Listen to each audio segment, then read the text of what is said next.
Assalamualaikum warahmatullahi wabarakatuh. Kembali di PJJ Biologi. Jangan lupa tetap jaga kondisi, tidak boleh lengah kita dalam menghadapi pandemi COVID ini, dan tolong tetap bisa belajar dari rumah karena kita tidak tahu perkembangan situasi saat ini. Untuk kali ini kita akan berbicara tentang sistem pencernaan pada manusia. Kali ini hanya saya fokuskan pada sistem pencernaan pada manusia karena untuk hewan-hewan yang lain nanti hanya akan saya bahas sepintas, terutama yang pada sistem pencernaan hewan ruminansia atau hewan bermamah biak.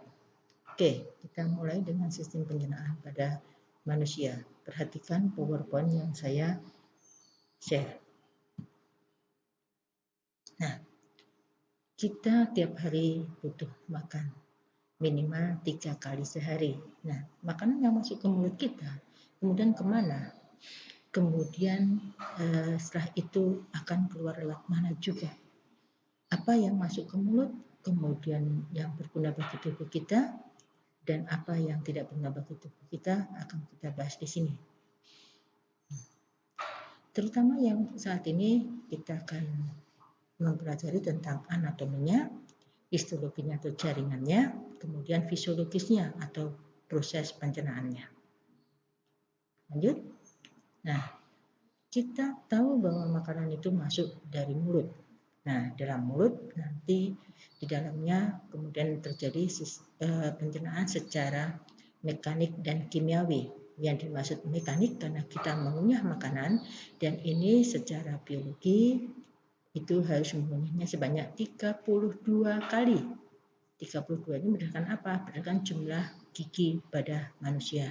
Akan tetapi kita sering mengunyahnya hanya 3-5 kali, kemudian telan 3-5 kali, kemudian telan. Nah, sebenarnya ini sangat berpengaruh juga pada alat pencernaan sesudah dari mulut.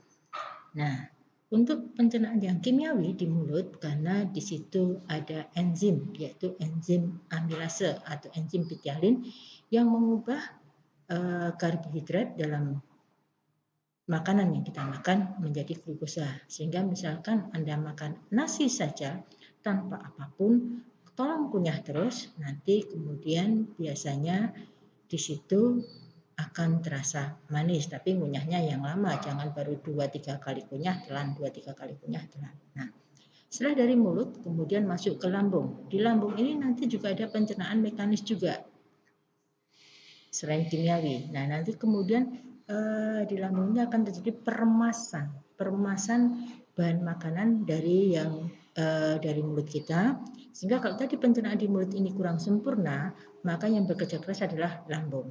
Nah, kalau misalkan di sini nanti ada enzim juga, kemudian juga ada HCl. Nah, kalau misalkan dalam lambung ini terjadi sesuatu, kemudian kita nggak tahan, misalkan karena asam lambungnya naik, kemudian maka kita akan memuntahkannya keluar.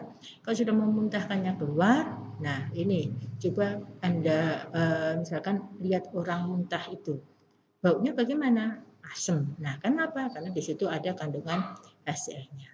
Tapi dari lambung kemudian ke usus 12 jari dulu, kemudian ke usus halus, baru kemudian ke usus besar. Nah, nanti kalau dalam suatu makanan yang kita makan ini kurang mengandung serat atau apa, maka akan terjadi hambatan pada saat mengeluarkan BAB. Itu kita bahas nanti di kelanjutannya. Kita tadi secara umum dulu dari mulut, makanan masuk ke mulut sampai keluar melalui anus. Oke. Lanjut. Ini adalah dinding pada usus atau saluran pencernaan. Jadi di situ ada mukosa atau saraf lambung, kemudian ada juga pembuluh darah, ya, kemudian ada otot-otot juga. Dan ingat pada kemarin kita berbahas tentang sistem gerak di otot itu, bahwa otot pada sistem pencernaan ini adalah ototnya otot polos yang kerjanya secara tidak disadari, karena kalau nunggu sistem pencernaan bergerak secara sadar atau diperintah oleh otak, maka akan terlalu lama. Yang untuk jenis saluran pencernaan, jadi ada fili-filinya atau rambut-rambutnya. Nah, ya, ini mulai dari pencampurannya segala macam ini mohon diperhatikan.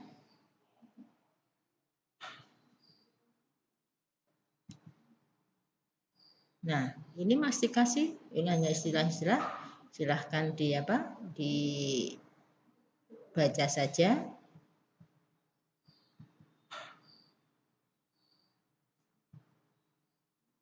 Lanjut selanjutnya. Nah, absorpsi ini adalah penyerapan. Kalau ad pakai D ini adalah penempelan. Jadi absorpsi penyerapan.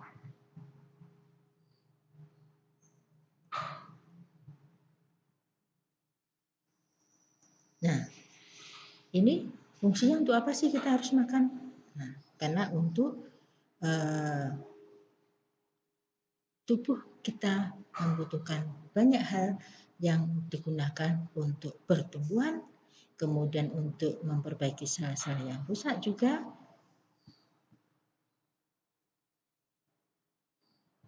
Sehingga apa yang harus kita makan ini harus bisa dicerna dan diserap oleh tubuh. Misalkan kita makan tetapi apa yang kita makan ini tidak bisa diserap oleh tubuh, maka mohon maaf, percuma saja apa yang kita makan, karena tubuh tidak mendapatkan apapun dari makanan yang kita makan. Nah, di sini juga ada kelenjar pencernaan yang nanti akan menghasilkan enzim, ya. Nah, untuk yang mekanik terjadi di mana saja mekanik tadi? Di mulut pertama. Kemudian lanjutnya ya, mulai dari mulut ingesti, kemudian di lambung digesti, maka sering kali bahwa yang saluran pencernaan yang mulai dari lambung ke bawah ini disebut organ-organ digesti. Kemudian absorpsi adalah penyerapan di usus halus, kemudian difikasi ada di usus besar. Tahapan ingesti ini di mulut dan kerongkongan, ya, di situ ada lidah dan kelenjar ludah serta gigi.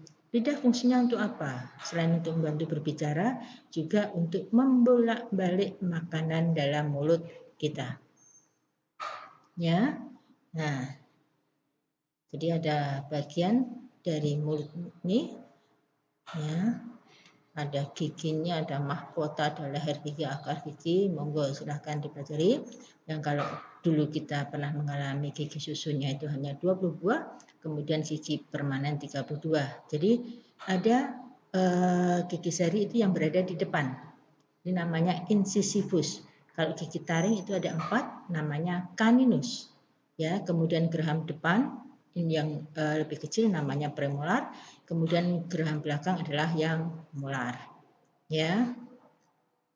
Jadi rumus giginya kalau dulu SMP atau dulu waktu SD pasti sudah ada rumusnya 212, itu adalah yang bagian yang depan.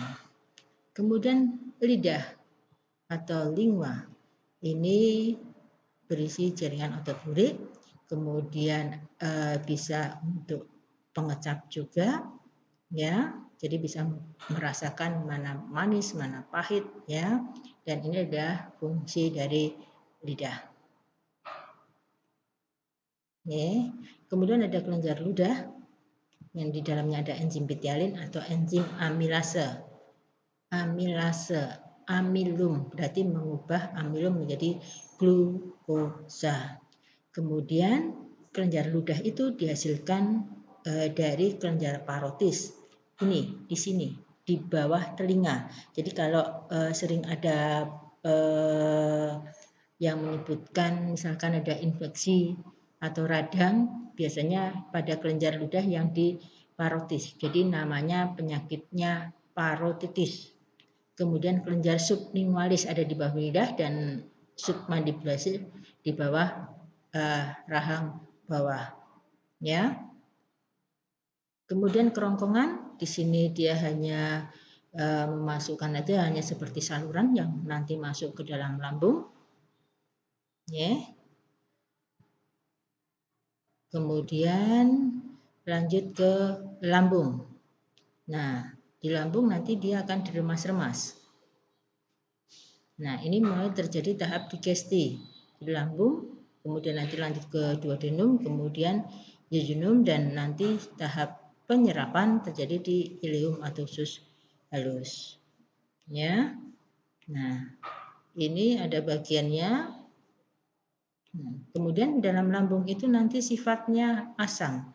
Jadi dia katupnya akan terbuka kalau dalam suasana asam antara lambung dengan yang usus 12 jari. Jadi nanti ada katup-katup yang nanti akan menyebabkan lambung saluran atau klep dari lambung ke usus 12 jari terbuka dan tertutup. Nah, untuk yang di lambung ini ada pepsinogen, pepsin. Jadi kalau ogen itu dalam bentuk belum aktif. Jadi kalau pepsinogen, pepsin yang belum aktif, ini adalah enzim untuk protein, jadi menguraikan protein menjadi asam amino. Kemudian ada renin, ini menggumpalkan pada susu, dan ini pada yang renin ini hanya pada yang bayi.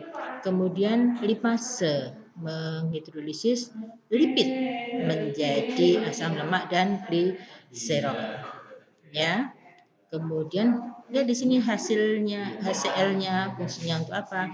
Untuk mengasamkan makanan sehingga mudah dicerna serta membunuh bakteri. Jadi mulai dari mulut ini sudah ada di sini itu sudah ada tonsil. Jadi kalau misalkan ada bakteri masuk dari mulut, maka kemudian pada tonsilnya ini nanti dia akan menyaring. Kalau di situ masih lepas juga, maka kemudian akan di lambung untuk dimatikan bakterinya.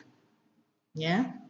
Nah, kemudian juga ada gastrin yang akan memacu sekresi getah lambung. Nah, enzim di sini ini, terutama yang HCl ini, dia akan keluarnya itu banyak sedikitnya tergantung dari pikiran kita juga. Jadi sebenarnya HCl ini fungsinya untuk menghasilkan pepsinogen jadi pepsin.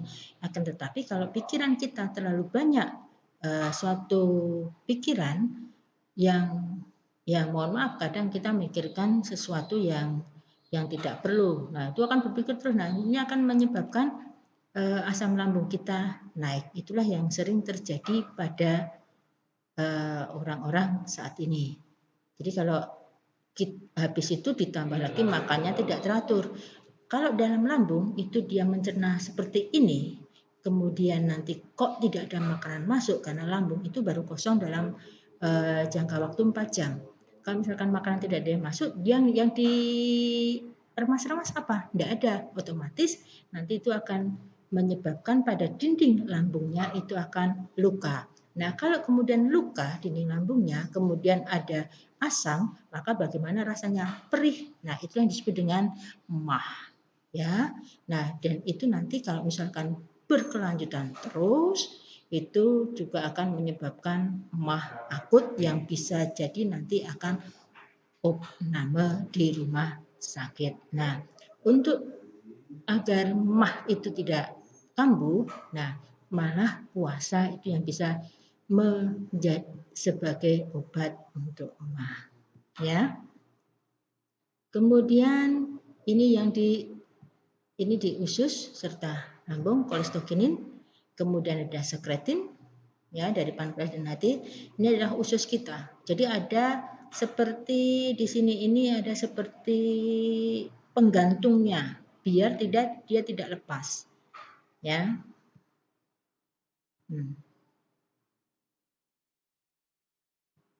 Ya. Nah, ini adalah duodenum, fili-fili. Nah, mungkin Anda bisa melihat memang kalau pada yang hewan kurban itu agak susah juga kita melihatnya. Oke. Nah, ini untuk yang enzim dalam duodenum atau usus 12 jari. Nah, dari duodenum itu sebenarnya enzimnya berasal dari hati, kemudian pankreas, dan dari duodenum sendiri. Ya, kemudian dari pankreas sebenarnya akan ada enzim amilase, lipase, dan tripsin. Oke.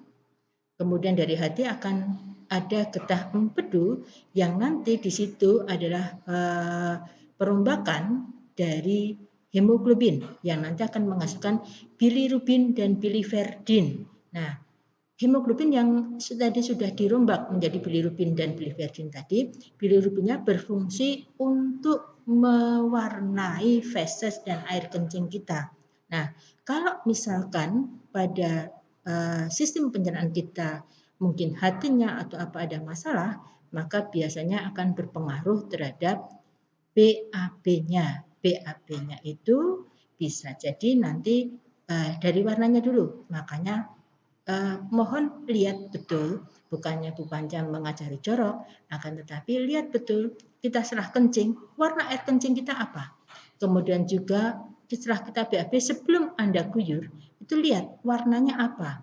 Kemudian padat atau tidak, atau encer. Nah, kalau misalkan padat sekali kemudian sampai kita kesulitan untuk mengeluarkan BAB, berarti kita kurang serat. Akan tetapi nanti di situ kalau misalkan terlalu encer, lah berarti pada usus itu terjadi infeksi dari bakteri yang menyebabkan usus besar belum sempat untuk mengabsorpsi atau menyerap air dari feses, kemudian sudah keluar. Itu disebut dengan diare. Nah, diare itu nanti macam-macam.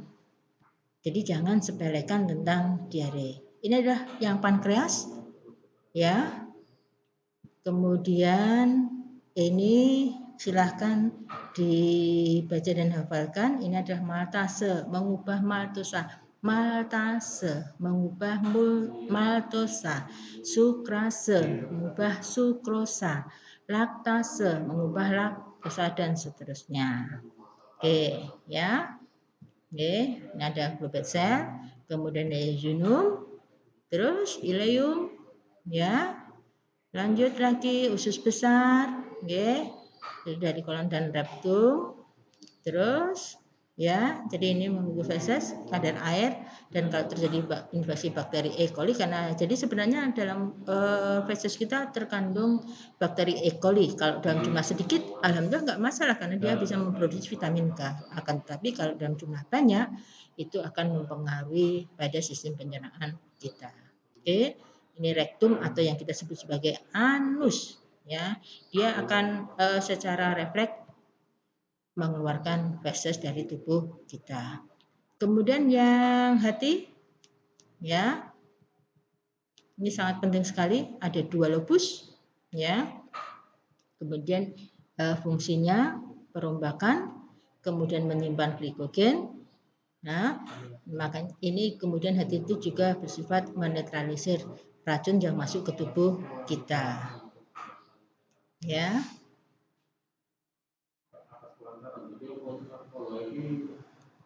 Oke, jadi jangan menyebabkan hati kita semakin rusak karena makanan yang kita makan.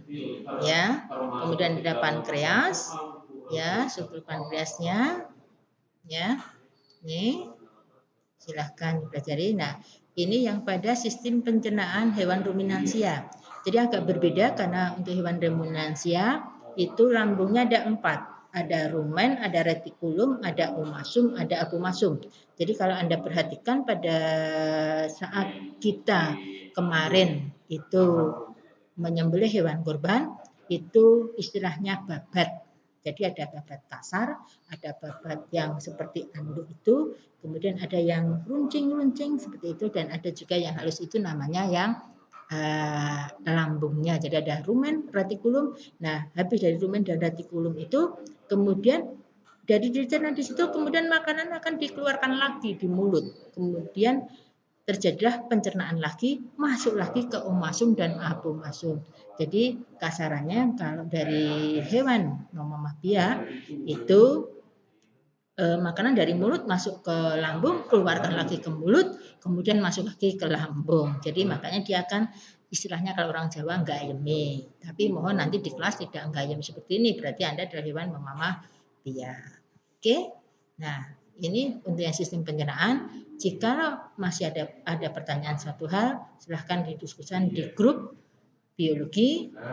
Jika ada salah-salah, maaf. Wassalamualaikum warahmatullahi wabarakatuh.